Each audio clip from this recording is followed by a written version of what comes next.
so her keepers thought to try and teach her how to use a modified cat inhaler. They were successful, and Mishka is still swimming around happily to this day in the Seattle Aquarium with her mate. You go and check it out. They have a whole variety of sea animals found native to the Puget Sound, like the giant Pacific octopus, which if one were on the top deck here with its arms stretched out to either side, it would stretch from one end of the ship to the other. There's a reason they're called giant. Now if you look off of the starboard side, about halfway up the skyline at about our 4 o'clock position, if the front of the boat is new, there is a white building with a mural of a woman's face about halfway up the skyline. Directly underneath that, you can see a long, lower yellow building, sort of mustard yellow in color. That building is the start of Pike Place Market. It stretches a few blocks off towards that building's left. Pike Place Market, founded in 1907, is one of the world's oldest continually run farmers markets. They were started with a philosophy of meet the producers. Because of the aforementioned gold rush, Seattle was experiencing a massive population boom, and prices for produce skyrocketed overnight. For example, where you might have previously paid about 10 cents for a pound of onions, it shot up to over $1. In 1907 terms, that's about $25 for a pound of onions. It was frankly ridiculous, and so farmers decided to cut out the middleman and sell directly to the people. It was pretty popular. On opening day, they say of the 10 or so farmers that showed up, they sold out within the hour. Today there are over 200 stands there year-round, selling all manner of things with fresh produce in the summer months, of course, as well as local cheesemakers, fresh butchers, chocolatiers. There are little cafes there, as well as stands selling non-food related items like woodworkers, leather workers, antique stores. They're all locally run businesses. No chain stores are allowed, though the exception to that rule is Starbucks, seeing as they found themselves, or they were founded in Pike Place Market. So if you're looking for a quick cup of coffee, it's recommended to take your picture of the original location in Pike Place and then go a few blocks any direction to actually get the coffee, as the line at the original site tends to wrap around the block all day. Now this stretch of waterfront that we've been passing by with the concrete pilings is not visible from the water during the summer months, as this is Bell Harbor Marina, our first cruise ship terminal.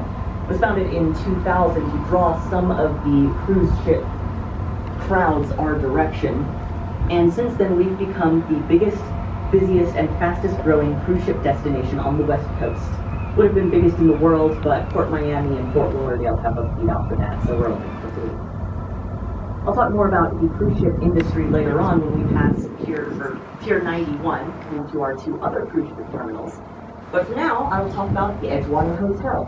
We're passing by it now with the bluish-gray facade with the mustard yellow stripe on the bottom and the big red E on top. Edgewater Hotel was planned to be built in time for the 1962 World's Fair, but the architects vastly underestimated the amount of time and effort it would take to build a hotel over the water, and finished construction 2 weeks after the end of the fair. They sunk a lot of money into this project, hoping to take advantage of the millions of people passing through Seattle for the fair, and so they found themselves in quite a lot of debt. They tried a number of gimmicks to attract people to the hotel, including installing a bait and tackle shop in the lobby and allowing guests to fish directly out of their hotel room windows. It's kind of easy to see how much of a health and sanitation hazard that is, but it took them about 20 years to realize that. Even then, Edgewater struggled to make up the massive amount of debt they found themselves in until in 1964 when the Beatles came to town during their world tour. None of the other hotels in the area wanted to take them on account of their historically rabid fans, but Edgewater figured, we're surrounded by water on 3 sides, we can erect a chain link fence on the one land-facing side and hold them off that way. Sure, come on. They did not think that people would be desperate enough to swim up to the window. Since then, they have found quite the uptick in clientele and have become the rock star destination here in Seattle. If any rock band has stayed here during any sort of tour, most likely they've stayed at Edgewater. Some names you might recognize include Led Zeppelin and Kiss. Now it is beginning to sprinkle up here on the top deck, so I don't know about you guys, but I'm going to make my way downstairs. Feel free to stay up here as long as you want, though. For now, I will be heading towards the second deck.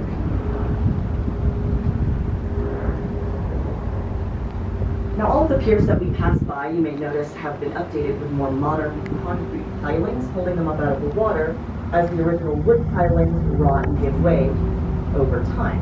Pier 70 that we're passing now, the red facade, however, remains the only pier to retain most of their original wood pilings. It's a good snapshot of what the entire waterfront looked like once upon a time. Fun fact about Pier 70 is also the filming location of Real World Seattle. Now, for those of us on our starboard side, as we pass Pier 70, we are getting the closest, clearest, unobstructed view of the Space Needle that we'll have during the entire tour, so it's a great time to get some photos. I'll talk a bit more about the Space Needle itself later on in the tour. About halfway through, we will get a perfect postcard view of the entire skyline. I'll make sure to talk about some of the more iconic buildings in our skyline thing. But for now, I will draw your attention to Olympic Sculpture Park, the open-air park visible underneath it, along with the green grass and the bright red abstract sculpture of an animal. Does anyone have any guesses as to what animal that's supposed to be? Just shout it out. Heard raccoon. Haven't heard that one before. It's a good guess. Heard dinosaur. It's also another good guess. I've heard orca and porpoise before. Those are both very common guesses, considering those are two things that we're known for here, but that is in fact an eagle. We're at the perfect angle now, with it at our 4-ish o'clock position. If you look out of the corner of your eye, tilt your head about 45 degrees to the right, and then squint your eyes until they close and picture an eagle, you can see it. But like I said, Olympic Sculpture Park is an open-air park with a number of other art installations. It's free to the public, so I recommend you check it out if you ever get a chance. Another building we are passing by now with the glass wall and the globe on top is the original home of Seattle Post Intelligencer. Seattle's first newspaper was actually founded before Seattle was even a city. Seattle PI was founded in 1863, and in 2009, when there was that financial crisis going on, Seattle PI, along with many other newspapers around the country, were facing a bit of hardship. They decided to take the plunge and become one of the first newspapers to go entirely digital. It has since succeeded, and the building itself is no longer owned by Seattle PI. It's been since rented out to a number of other businesses, but nobody took the globe on top. So there have been rumors floating around for the past few years now that they are going to renovate the globe so that it's hidden like it used to and move it to the hall of the Museum of History and Industry, the Milton.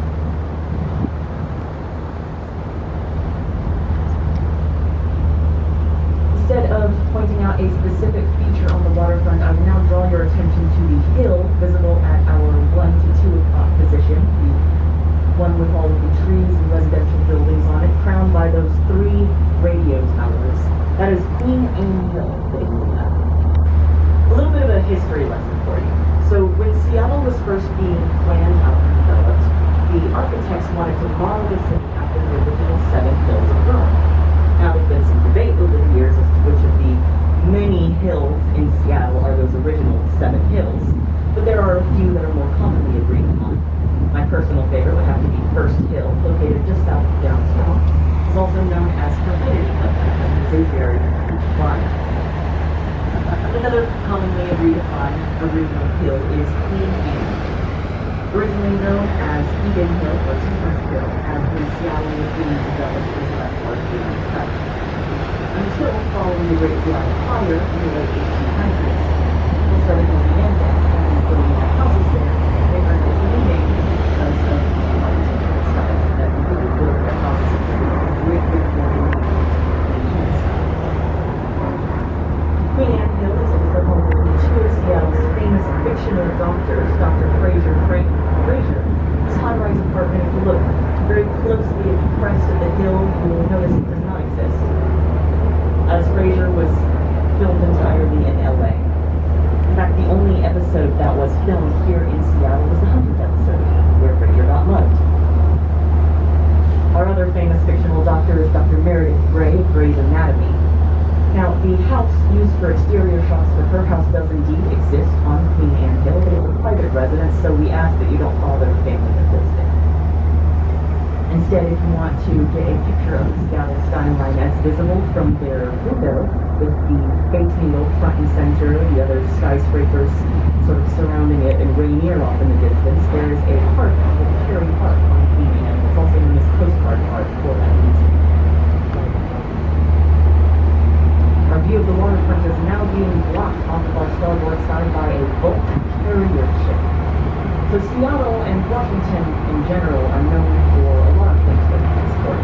Washington for our apple industry, our lumber industry, and Seattle for the fishing, for Boeing, for our clocks industry, or stuff like that.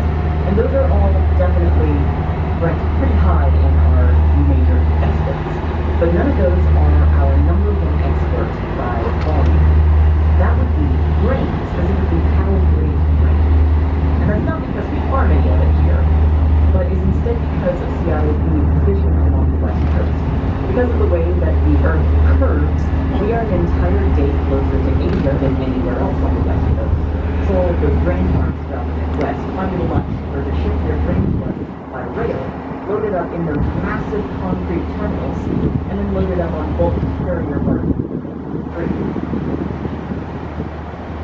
It can take between 1 to 2 weeks, or even more, to load a bulk carrier up to capacity, because when it's raining and cloudy and windy like it often is here in Seattle, they can't load them up, because any amount of moisture getting in the grain reserves can spoil the whole bunch, and with those concrete grain terminals managing to hold whatever 7 to 8 million bushels of grain, that would be bad at all.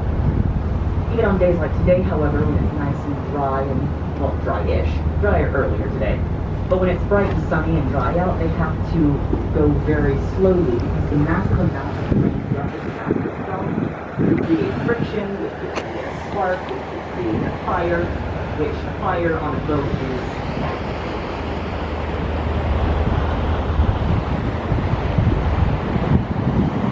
While grain is Seattle's number one export by volume, our number one export by value would be software, specifically aviation software, where aviation and travel intersect is where travel agencies have this field. We will often have a starboard side that interferes with the glass building and the horizontal right stripes is the new authority source